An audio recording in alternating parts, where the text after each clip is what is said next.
চারিদিকে তীব্র সমালোচনা শুরু হওয়ার পর দলের তরফে স্পষ্ট বার্তা দিয়ে দেওয়া হয়েছে, যে মন্তব্য রাজ্যের মন্ত্রী ফিরহাদ হাকিম করেছেন তার থেকে দূরত্ব তৈরি করছে তৃণমূল কংগ্রেস। দল এটা অনুমোদন করে না, এটাও জানিয়ে দেওয়া হচ্ছে যে দলের নীতির পরিপন্থী মন্তব্য করেছেন ফিরহাদ হাকিম। এই যে সোশ্যাল মিডিয়ায় অল ইন্ডিয়া তৃণমূল কংগ্রেসের তরফে দলের অবস্থান স্পষ্ট করে জানিয়ে দেওয়া হয়েছে, ঠিক কি বলা হলো তৃণমূলের তরফে কৃষ্ণেন্দু অধিকারী আমাদের প্রতিনিধি বলবেন বিস্তারিত। কৃষ্ণেন্দু, দেখো, ফিরহাদ হাকিমের মন্তব্য তৃণমূল অনুমোদন করছে না, এটা স্পষ্টভাবে জানিয়ে দেওয়া হয়েছে এবং পাশাপাশি এটাও দাবি করা হচ্ছে যে তৃণমূলের যে অবস্থান এবং আদর্শ সেই বক্তব্যে সেটা প্রতিফলিত করছে না। অর্থাৎ ফিরহাদ হাকিমের মন্তব্যের সঙ্গে তৃণমূলের আদর্শের কোনো যোগ নেই। এবং এটাও গুরুত্বপূর্ণ যে পশ্চিমবঙ্গের সামাজিক কাঠামোর হুমকির মুখে যদি ফেলে দেয় এমন কোনো মন্তব্য আসে, তাহলে তার বিরুদ্ধে কঠোর ব্যবস্থা নেওয়া হবে, এমন হুঁশিয়ারিও দলের তরফে দেওয়া হয়েছে।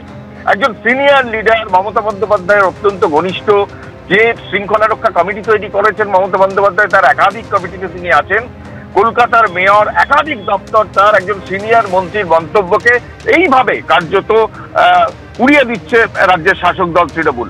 আজকে সোশ্যাল সাইটে তৃণমূলের তরফে তার অবস্থানকে স্পষ্ট করা হয়েছে, কিন্তু বিরোধীরা বারবার দাবি করছে যে তৃণমূল ফিরহাদ হাকিম যা বলছেন তা তো তৃণমূলের এই নিজস্ব ভঙ্গিরই প্রকাশ, বারবার বলছেন। সেক্ষেত্রে তৃণমূলের এই কঠোর অবস্থান কেন, এ নিয়ে প্রশ্ন উঠেছে।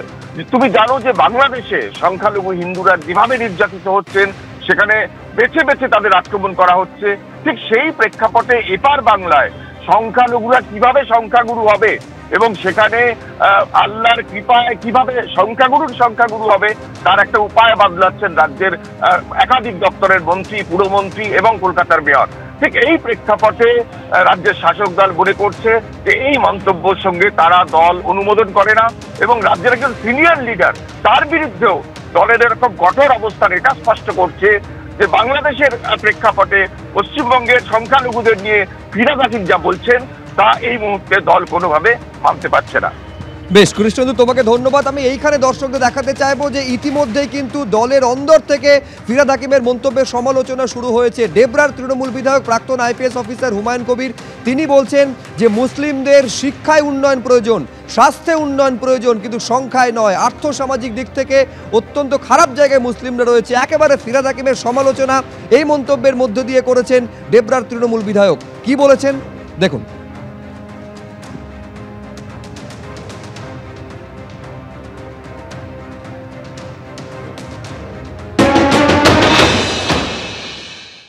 একটা মুসলমানদের সোশিও ইকোনমিক কন্ডিশন খারাপ, নিশ্চয়ই আপনি বুঝতে পারছেন।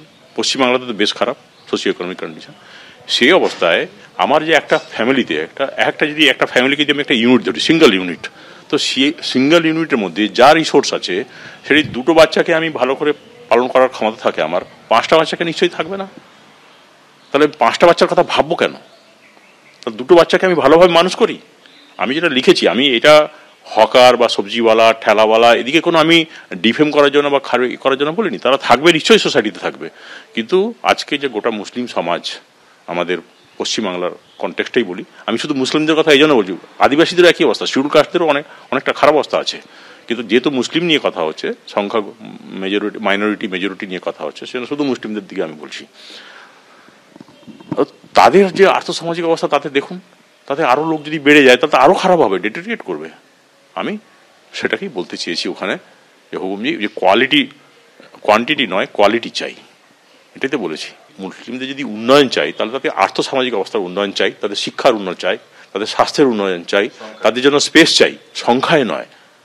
সংখ্যা নেই, যা আছে সংখ্যায়। আমরা এখনও আমি বলছি মুসলমানদের গ্রোথ যদি দেখেন তাহলে হিন্দুদের কম্পারেটিভ 0.2% হলেও বেশি আছে, মানে 1.8% বোধহয় মুসলমানদের, আমি লেটেস্ট স্ট্যাটিস্টিক্স দেখিনি, হয়তো 1.8% হবে, আর হিন্দুদের 1.6.5 বা এরকম কিছু একটা হবে, 1.65 এরকম কিছু একটা হবে। আমি যখন একটা বাড়িতে গিয়ে রেড করে কোনো একটা লোককে ধরে নিয়ে আসলাম, ধরে নিয়ে আসার পর যখন বেরিয়ে আসি তখন দেখছি ওর বাড়ি থেকে যদি 5টা বাচ্চা 5 জোড়া চোখ, যে তাদের মধ্যে হতাশা, যে তাদের মধ্যে দুঃখ বা যে তাদের মধ্যে ভয়, সেটা দেখেছি, সেটা আমার খুব হন্ট করে আমাকে।